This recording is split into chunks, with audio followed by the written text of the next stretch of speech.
Hello, bros. Since we only have one story left, I might as well knock it out and then get on to the next book.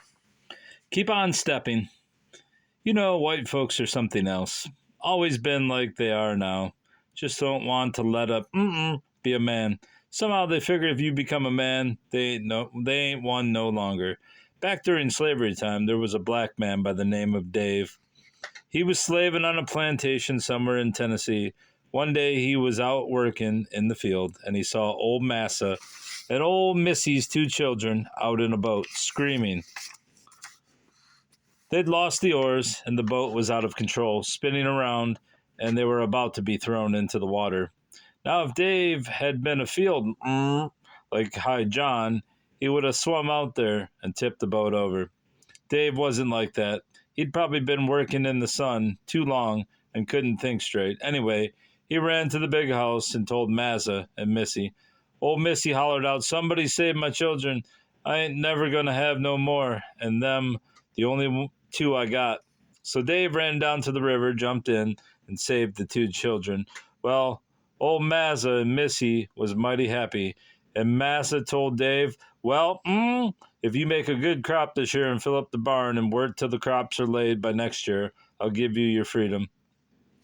That's what I mean about white folks. He couldn't give Dave his freedom just because he'd saved the children. Dave had to save the children, plus do all the plowing and planting and hoeing the next year. Then, if he did all that, he'd get his freedom. Dave was free all the time, just didn't know how to enforce it. Anyway, Dave worked like a champ to make a good crop that year. He made such a good crop that it not only filled the barn, but half the house too. So after the crops were laid by the next summer, Mazza called Dave in the house. "Well, Dave, I'm a man of my word. You're a free Today I sure hate to get rid of a good like you, but I promised." So he gave Dave one of his old suits of clothes and a few other things. The children were crying, and old Missy was crying, and old Massa was kind of sniffing himself. But Dave tied the clothes to a bundle and put them on the end of a stick and took off down the road, walking real slow. Old Massa called out after him, "Dave, the children love you." "Yazza," Dave called back. "Dave, I love you." "Yazza." And Missy, "She like you." "Yazza." But remember, Dave, you still are As long as Dave was in sight, Massa was standing there on the porch hollering, "Dave, the children love you. I love you." And Missy, "She like you. But remember, Dave, you still are Dave would holler back, "Yazza." But he kept right on stepping until he got to Canada. Even though Massa had let Dave's body go free, he still botching it.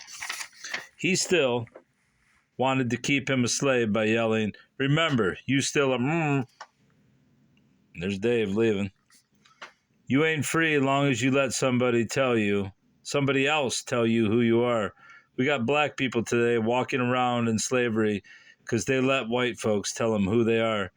But you be like Dave. Just keep on stepping, children, when you know you're right. Don't matter what they yell after you. Just keep on stepping. All right.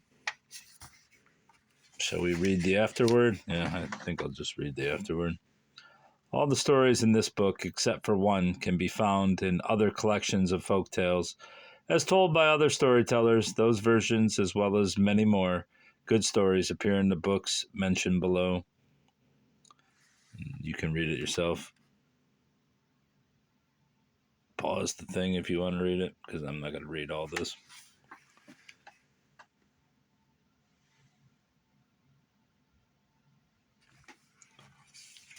I ain't no footnote reader.